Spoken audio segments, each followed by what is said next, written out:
tes. Assalamualaikum warahmatullahi wabarakatuh. Waalaikumsalam warahmatullahi wabarakatuh. Salam Bu. Alhamdulillah. Apa kabar kalian hari ini? Alhamdulillah Bu, baik.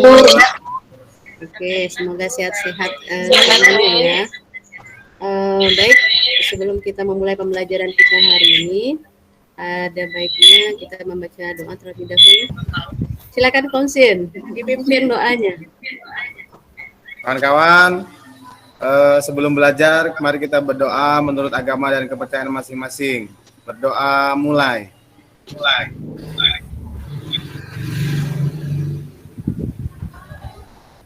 Berdoa selesai. Alhamdulillah. Silakan cek di layar Gmail kita. Ada tidak teman-teman kita yang belum hadir di kegiatan pembelajaran pagi ini? Hadir semua kah hari ini? Hadir Bu. Oke. Baik, karena sudah hadir semua dalam pertemuan kali ini, sebelum kita masuk ke pembelajaran kita hari ini, masih ingat materi kita sebelum pertemuan hari ini itu kita sudah membahas tentang struktur, ciri, klasifikasi, dan cara hidup bakteri ya. Coba Purwaningsih, Ya, apa Bu. itu ciri-ciri dari bakteri yang masih kamu ingat? Bakteri itu merupakan mikroorganisme kecil yang tidak bisa dilihat dengan kasat mata, Ibu. Ya, bakteri itu mikroorganisme kecil yang tidak tampak oleh mata. Terus sebelumnya kita juga sudah belajar tentang virus. Dari segi ukuran, virus dan bakteri berbeda kah? Iya, Bu. Iya. Bagaimana perbedaannya? Kalau yang masih saya ingat, kalau perbedaan antara bakteri dengan virus itu, Bu, kalau virus hanya bisa hidup pada sel yang hidup, tetapi kalau bakteri bisa hidup di mana saja. Hidup di mana saja. Oke. Kalau dari segi ukuran, lebih besar virus atau bakteri? Bakteri, Bu. Lebih besar bakteri. Oke. Walaupun virus lebih kecil ukurannya daripada bakteri, dan bakteri juga lebih besar ukurannya daripada virus, tapi kedua-duanya tetap tidak dapat kita lihat dengan mata telanjang ya. Padahal pada saat kita belajar ini, mungkin saja di sekitar kita ini penuh dengan bakteri dan virus ya, di udara, di tangan, di laptop yang kita pegang, di mouse. Saja kita tidak bisa melihatnya secara langsung. Oke, baik. Saya juga sudah menyiapkan satu buah video pengantar untuk dilihat sebelum kita masuk ke materi hari ini. Silakan nanti disimak.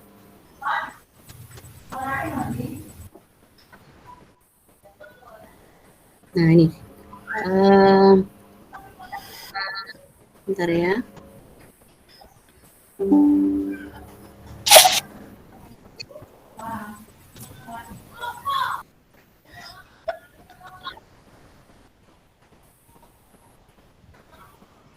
Oke, ini apakah kalian pernah mendengar info terkait sebuah riset? Ternyata ada bakteri dalam tubuh, dalam usus anak-anak itu katanya bisa membantu melawan virus COVID-19. Ada yang pernah dengar info ini? Belum Bu. Belum Bu. Belum, Bu. Belum. Baik, ada yang belum mendengar info ini, kita coba lihat beritanya ya.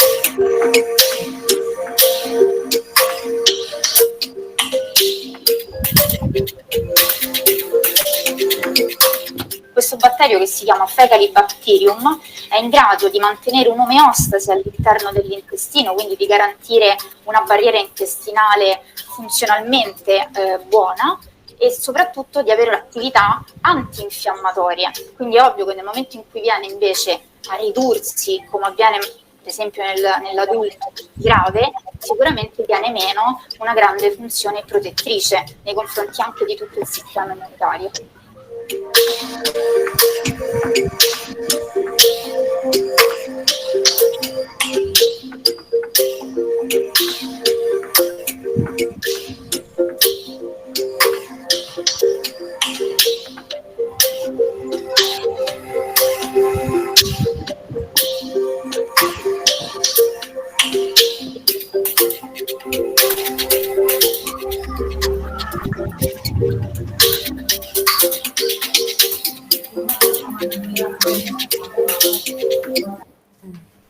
Oke, itu tadi video risetnya.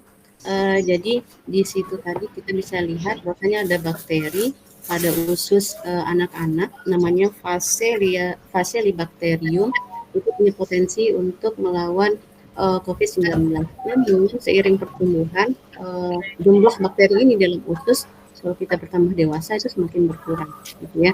Makanya dia efektif untuk melawan virus COVID ini pada saat di usia anak-anak. Itu tadi. Jadi dengan adanya video riset tadi, kita bisa tahu kalau bahwasanya ketika kita belajar tentang virus, itu ada virus yang menguntungkan, ada virus yang merugikan. Nah, sama halnya juga dengan bakteri. Ternyata ada bakteri yang menguntungkan, ada bakteri yang merugikan. Nah, gitu ya. Jadi pada hari ini kita akan belajar tentang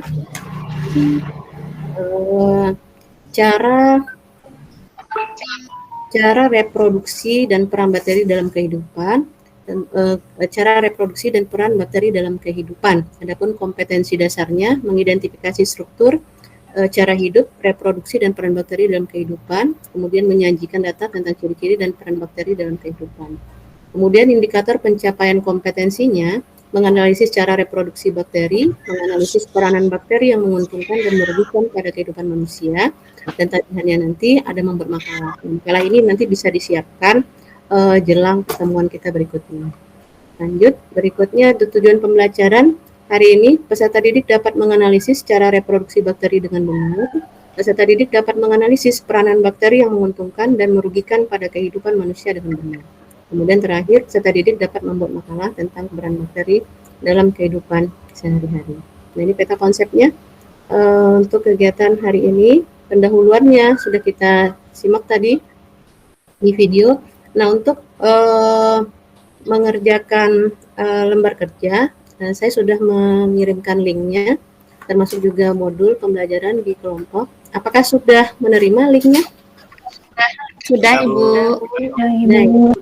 Nah, semoga bisa sudah dibaca juga modulnya agar mempercepat proses pengisian nanti agar kita bisa langsung diskusi. Nah, di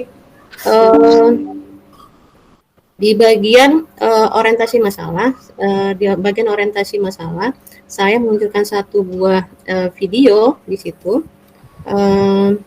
Di LKPD nanti bisa ditemukan juga. Coba saya cek dulu LKPD-nya ya. Nah, di bagian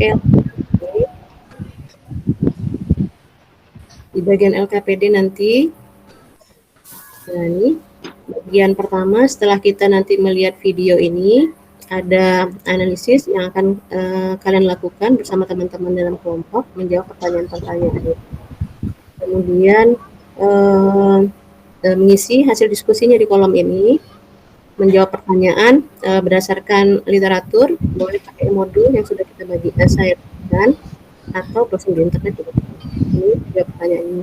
Kecuali untuk bagian kesimpulan, itu nanti kita melalui proses diskusi dan tanya jawab, ya. Baik, yang pertama kita akan simak dulu video pertama untuk mengisi LKPD kita hari ini.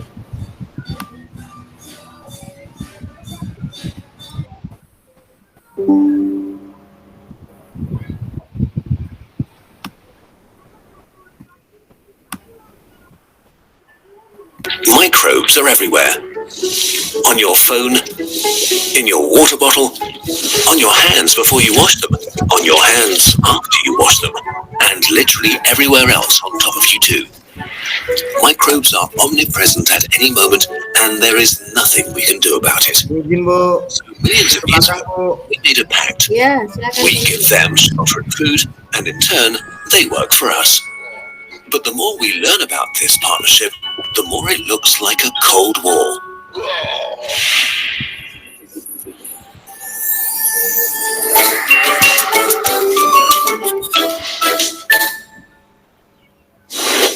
Inside our mother's womb, humans start out sterile. When we're born and traveling through the birth canal, billions of our mother's bacteria cover every single part of our bodies. This is an essential part of human health. Children born via C-section have a higher rate of asthma, immune diseases, and even leukemia. So our bodies do not only accept the invasion of microorganisms, they welcome it. Over millions of years, we co-evolved to make the best of our relationship. Mother's milk, for example, contains special sugars that are meant to feed and support certain groups of microbes, work as a decoy for others, and help to modulate the immune system.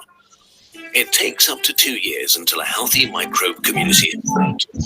Every human has their own unique microbiome made up of bacteria, viruses, fungi, and other organisms.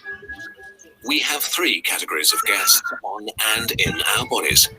1, quiet passengers that do their own thing and are politely ignored. By being there, they take up space and keep more aggressive intruders in check. 2, guests that harm us but with whom we've learned to live. For example, bacteria that literally create acid that melts our teeth if we don't brush enough.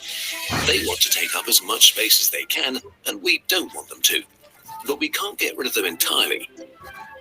3, friendly fellows that our bodies want to have around. Most of them are a community of 380,000 billion bacteria from up to 5,000 different species that live in our gut. These gut microorganisms help us digest food and pull additional calories from things we can't digest ourselves. Oke, itu tadi video yang sudah ditayangkan. Jadi dari video tadi kita bisa lihat bahwasanya tidak semua bakteri menjadi sumber penyakit pada tubuh manusia, gitu ya. Sebaliknya keberadaannya sangat bermanfaat. Bahkan 70% komposisi bakteri di usus tubuh manusia itu termasuk yang tidak berbahaya. Bahkan 20% diantaranya itu bermanfaat dan 30% saja yang diperkirakan itu berbahaya. Bakteri ini pula memegang peran penting dalam mempengaruhi kondisi lingkungan usus dalam tubuh kita agar tetap sehat, gitu. Nah, melalui video ini silakan kalian mengisi secara berkelompok dan diskusi di link Jimit yang sudah disediakan. Untuk mengisi LKPD bisa dengan bantuan bahan ajar berupa modul yang sudah dikirim linknya, boleh juga di browsing di internet. Nah, silakan masuk dulu di kelompok link kelompoknya masing-masing. Kelompok 1 untuk tetap berada di Jimit utama. Nah, kelompok 2 silakan masuk di link kelompok 2, kelompok 3. Oke, cek kelompok 2 sudah hadir. Kelompok berapa ya Ibu? Lupa Bu, maaf. Gimana? Saya kelompok berapa Bu? Oh, kelompok ya.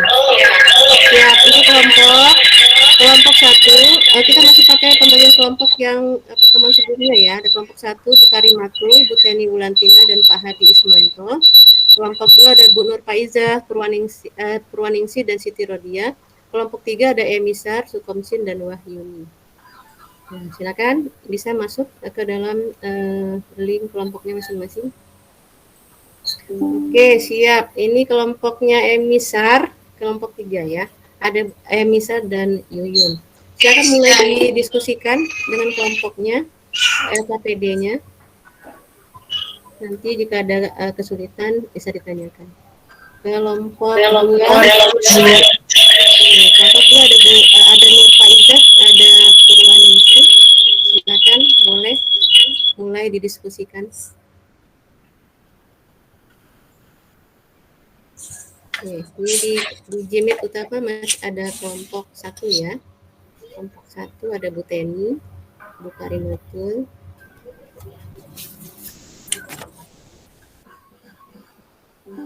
Oke, baik ya. Saya rasa cukup untuk pengerjaan LKPD-nya. Kita akan masuk ke sesi diskusi. Mungkin bisa link kelompoknya akan saya tutup. Kita bertemu di jilid utama.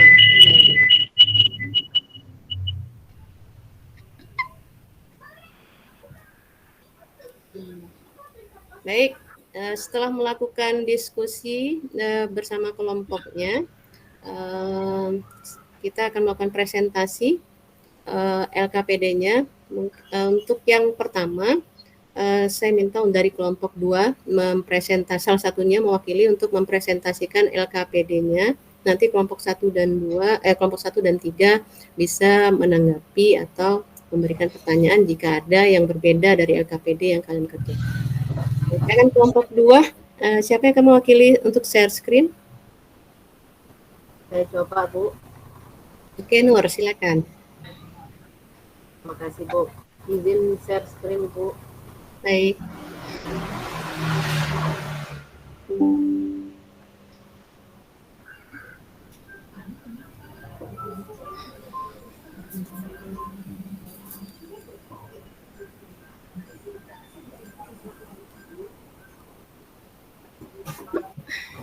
Apakah sudah nampak, Ibu?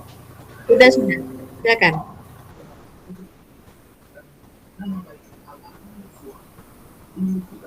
Baik. Assalamualaikum warahmatullahi wabarakatuh. Waalaikumsalam warahmatullahi wabarakatuh. Kami dari kelompok 2 yang beranggotakan saya sendiri, Nur Faizah, Purwaningsih dan Siti Rodiah akan menyampaikan hasil diskusi kami berkenaan dengan LKPD yang sudah diberikan oleh Bu Endang yang materinya bakteri. Dari video yang telah ditayangkan tadi, kunci permasalahannya menurut kami adalah tidak semua bakteri menjadi sumber penyakit pada tubuh manusia. Sebaliknya, keberadaannya sangat bermanfaat. Contohnya 70% potensi bakteri tubuh manusia termasuk yang tidak berbahaya. Bahkan 20% diantaranya bermanfaat dan hanya 30% bakteri berbahaya. Bakteri ini juga memegang peranan penting dalam mempengaruhi kondisi lingkungan khusus agar tetap sehat. Nah, setelah mati videonya, ini analisis masalahnya.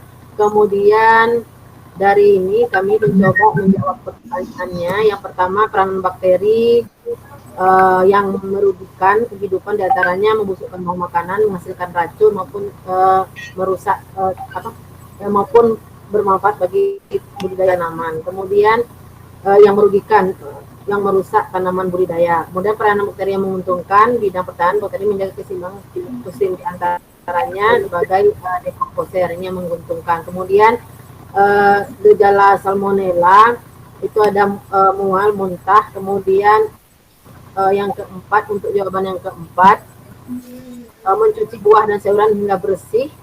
Kemudian juga menjaga kebersihan dapur dan peralatan masak. Kemudian yang kelima, menggunakan antibiotik. Kemudian di sini kami juga menjawab adanya reproduksi aseksual yang juga kita kenal dengan pembelahan biner. Nah, kemarin ini pembelahan dari satu sel menjadi 2 sel. Kemudian reproduksi seksual dapat kita lihat konjugasi, ini gambarnya. Kemudian ada transduksi, ini gambarnya. Kemudian penjelasannya, kemudian ada transformasi. Ini bakteri yang dapat memproduksi enzim khusus nantinya dalam mekanismenya. Kemudian ada bakteri yang menguntungkan. Di sini ada pembuatan makanan, itu ada Lactobacillus, kemudian ada Streptococcus cremoris, ini pembuatan yogurt dan keju. Kemudian pengelola lingkungan, ini ada Clostridium dengan Pseudomonas. Kemudian yang merugikan, ini ada patogen pada hewan, ada Bacillus, kemudian ada Coxilla, kemudian ada patogen tumbuhan, ada Agrobacterium dan Pseudomonas, kemudian ada patogen pada manusia, salah satunya adalah Mycobacterium penyebab TBC. Oke, baik. Dalam proses ya. Terima kasih, Nur. Mungkin bisa diberi respon dari kelompok 1 atau kelompok 3 menanggapi jika ada di LKPD-nya yang berbeda dengan jawaban dari kelompok kedua. Silakan. Kelompok 1.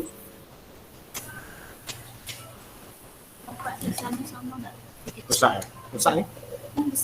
Kelompok 1 ada pertanyaan? Bentar Pak ya, boleh ya? Oke. Sama Bu penjelasannya.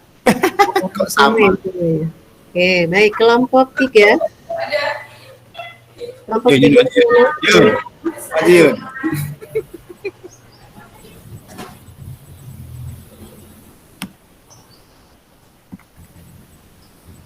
Oke. Bagaimana? Untuk LKPD dari kelompok 2, kita sudah melihat tadi ya jawabannya. Jika ada yang berbeda, mari kita diskusikan. Tapi sejauh ini belum ada yang resen dari kelompok 1 dan 3. Dengan sepakat dengan isian dari LKPD kelompok 1. Emi, gimana? Oke Bu, Kelompok ini. kelompok kami justru kurang sedikit Bu, ada yang mau ditambahkan nanti Bu dari ini kelompok 2 Bu. Oh, silakan ditambahkan. Bukan Bu, maksudnya kami punya ada kekurangan, nanti kami bisa ambil dari yang kelompok 2 gitu Bu, apa yang dipaparkan kelompok 2 lebih dari kelompok kami gitu maksudnya Bu. Oh baik, artinya kelompok LKPD yang sudah dijawab oleh kelompok 1 itu bisa memberikan insight juga ya buat kelompok-kelompok yang lainnya. Nah, oke, untuk beberapa materi tadi yang kita lihat di LKPD untuk reproduksi reproduksi pada bakteri itu terdiri dari 2. Ada reproduksi seksual dan ada reproduksi aseksual. Kalau reproduksi seksual itu terjadi secara konjugasi, transduksi, dan transformasi, sementara untuk reproduksi aseksual itu terjadi secara biner, pembelahan biner. Pembelahan biner ini adalah pembelahan langsung amitosis dari satu sel menjadi 2 sel, sementara dan ada pertambahan jumlah bakterinya gitu ya. 2 jadi 4 jadi 8 dan seterusnya. Dan itu berkembang reproduksinya setiap 30 menit gitu. Nah, sementara kalau di reproduksi aseksual itu tidak terjadi pertambahan jumlah bakteri, yang terjadi hanyalah pertukaran materi. Kalau konjugasi ini lewat jembatan konjugasi, materinya berpindah melalui jembatan konjugasi. Jembatan konjugasi ini kalau di struktur kemarin kita tahu ada yang namanya pili gitu ya. Nah, itulah yang jadi jembatan konjugasi. Ada transduksi, itu nanti ada rekombinan gen antara 2 sel bakteri yang diperantai oleh virus. Ada transformasi, itu perpindahan materi genetiknya secara langsung. Nah, hasil dari reproduksi seksual ini adalah bakteri rekombinan, jadi tidak menambah jumlah bakterinya. Nah, bagaimana dia bereproduksi agar menambah jumlahnya? Ya kembali ke reproduksi aseksual tadi, yaitu pembelahan biner. Nah, untuk yang bakteri dalam kehidupan ada yang menguntungkan dan merugikan, semuanya sudah dibaca ya dalam modul juga. Yang menguntungkan contohnya pada pembuatan makanan, pembuatan minuman, ada keju, yogurt, nata de coco. Kalau merugikan itu sebagian besar itu mengakibatkan penyakit pada manusia gitu ya. Baik, untuk LKPD nanti silakan disempurnakan, rangkumannya juga nanti disempurnakan, kirim melalui grup WhatsApp gitu ya. Nah, sebelumnya saya akan menantang setiap kelompok untuk mengisi Padlet. Nah, ini ada Padlet pertanyaan 1, 2, 3, dan 4. Silakan, nanti linknya sudah saya sematkan di dalam Gmeet. Coba diklik. Silakan diklik. Yang sudah bisa masuk ke link Padletnya, tinggal menambahkan di sini untuk komentar, menjawab pertanyaan yang ada di sini. Kelompok yang bisa menjawab tercepat maka akan mendapatkan poin dari saya, tambahan poin dari saya. Boleh silakan dicoba kelompok 1, 2, dan 3. Mewakili saja juga boleh. Kelompok 1, 2, 3, dan 4. Untuk kelompok 1, 2, dan 3 untuk pertanyaan untuk pertanyaan 1. Pertanyaan pertama, kedua, 3, dan keempat. Ini siapa nih? Belum ada identitasnya nih. Nanti kalau kalian pencet ini, tulis namanya di sini. Misal Nur Faizah, gitu ya. Nah, di sini baru tulis bakteri. Nah, di sini baru tulis bakteri, nanti baru dipublish. Nah, silakan dicoba.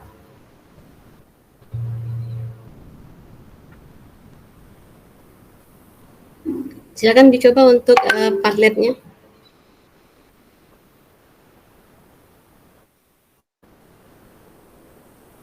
Oke, siap. Ini siapa nih ya? Pertanyaan kedua. Belum ada identitasnya ya. Siapa itu? Boleh raise hand siapa yang menulis yang pertama untuk jawaban itu? Nah, oke, Teni. Oke, terus untuk pembuatan keju. Baik, terus sering mencuci tangan. Ini kalau nanti tidak ada identitas ya, jadi saya nggak bisa memberikan penilaian nih siapa dari kelompok berapa ini. Ibu Teni di kelompok 1 nih, tapi belum di pertanyaan kedua belum ada. Pertanyaan ketiga belum ada. Salah tempat, Bu, ngekliknya. Oh iya, silakan. Yang dicoba dulu. Itu untuk manfaat. Ya, nanti kalau ada yang, misalnya Bu Teni di pertanyaan pertama, ada Bu Teni, pertanyaan kedua ada Bu Teni, pertanyaan ketiga ada Teni, pertanyaan keempat ada Teni, maka kelompok Teni akan mendapatkan reward, penambahan poin. Itu kita bisa mengetahui peranan bakteri menguntungkan dan merugikan saya, Bu. Tidak ada identitas ya? Oh, itu ya, Nur ya? Ya. Lanjut.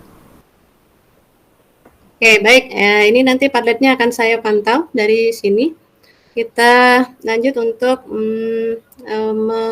menarik kesimpulan dari diskusi kita hari ini ya. Padletnya nanti akan saya cek lagi. Adapun kesimpulan kita hari ini bahwa cara reproduksi bakteri itu ada dua, ada seksual dan ada seksual. Peranan bakteri ada yang menguntungkan, ada yang merugikan.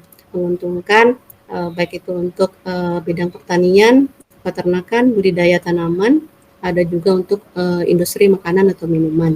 Kalau merugikan itu paling banyak itu patogen, baik pada manusia, hewan, maupun refleksi hari ini. Apakah pembelajaran hari ini menyenangkan? Menyenangkan, Bu. Alhamdulillah. Jadi kita bisa refleksi kekurangan kita hari ini kira-kira apa ya, diskusi kelompok tadi. Yang belum aktif mungkin untuk berikutnya bisa aktif, yang belum ada motivasi untuk berdiskusi, belajar, bisa ditingkatkan lagi pada pertemuan berikutnya. Untuk evaluasi, silakan mengerjakan soal evaluasi. Saya kasih limit waktu saja sampai nanti malam pukul 23.59 seperti biasa. Jadi linknya nanti akan saya share di grup ya. Linknya akan saya share di grup. Oke, demikian untuk pembelajaran kita hari ini. Ya, terima kasih untuk effort yang baik dari anak-anak semua untuk diskusinya, untuk mengerjakan LKPD-nya. Saya tutup pembelajaran hari ini dengan sama-sama membaca Alhamdulillah. Alhamdulillahirrahmanirrahim. Assalamualaikum warahmatullahi wabarakatuh. Waalaikumsalam warahmatullahi wabarakatuh.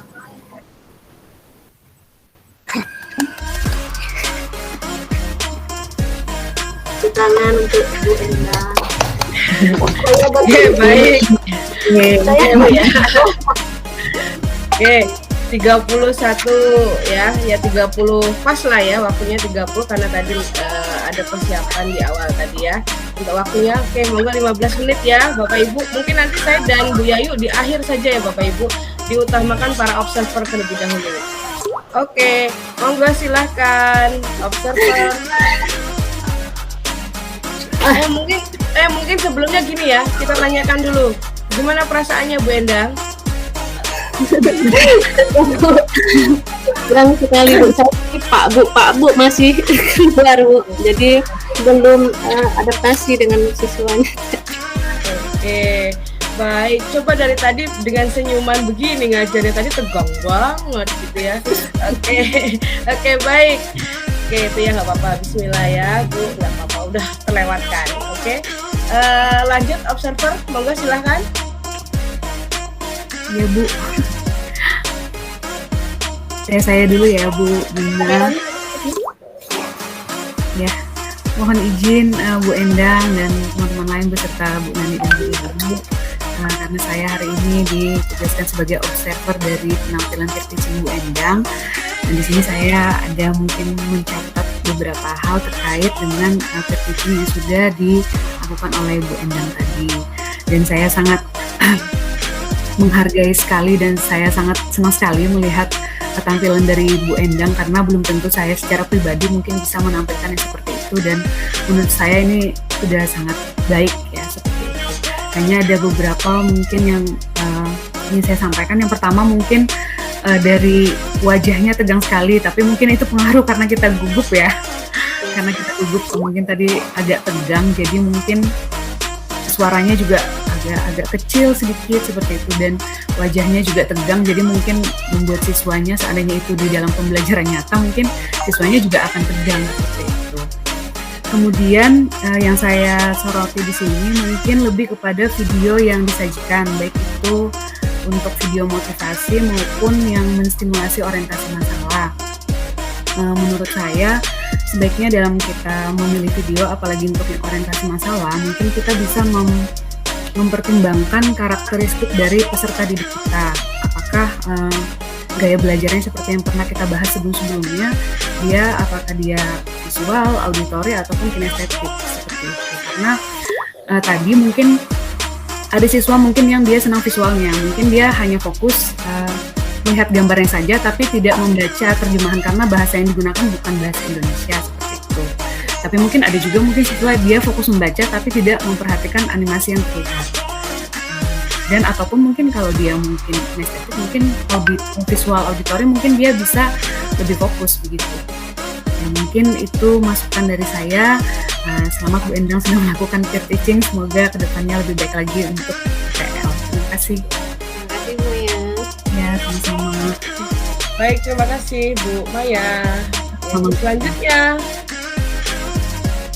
Bu Bina. Assalamualaikum warahmatullahi wabarakatuh.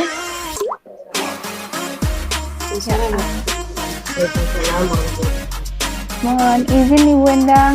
Ya. Ini penampilan pertama sangat baik ya Bu. Belum tentu juga saya bisa seperti itu di penampilan pertama karena pastinya saya juga deg-degan. Itu tadi saya mau memberikan masukan terkait tadi sudah disampaikan Bu Maya mengenai video pembelajaran. Mungkin sebaiknya kalau video pembelajaran itu berbahasa Indonesia mungkin lebih dimengerti Bu. Karena mungkin ya tadi yang disampaikan oleh Bu Maya, nanti siswanya ada yang fokus ke artinya atau ke terjemahannya, kemudian ada yang fokus ke gambarnya. Kemudian berikutnya yaitu tentang kegiatan penyimpulan Ibu, menarik kesimpulan. Jadi sepertinya sudah ada, namun siswa kurang dilibatkan dalam kegiatan penyimpulan. Seperti itu saja Ibu dari saya. Terima kasih. Assalamualaikum warahmatullahi wabarakatuh. Assalamualaikum warahmatullahi wabarakatuh. Oke, Bapak Ibu ya. Bu Yayu, kita terakhir aja ya Bu ya. Kita akumulasi semuanya ya Bu ya. Karena nanti 48 45 untuk persiapan yang selanjutnya gitu ya. Jadi biar pas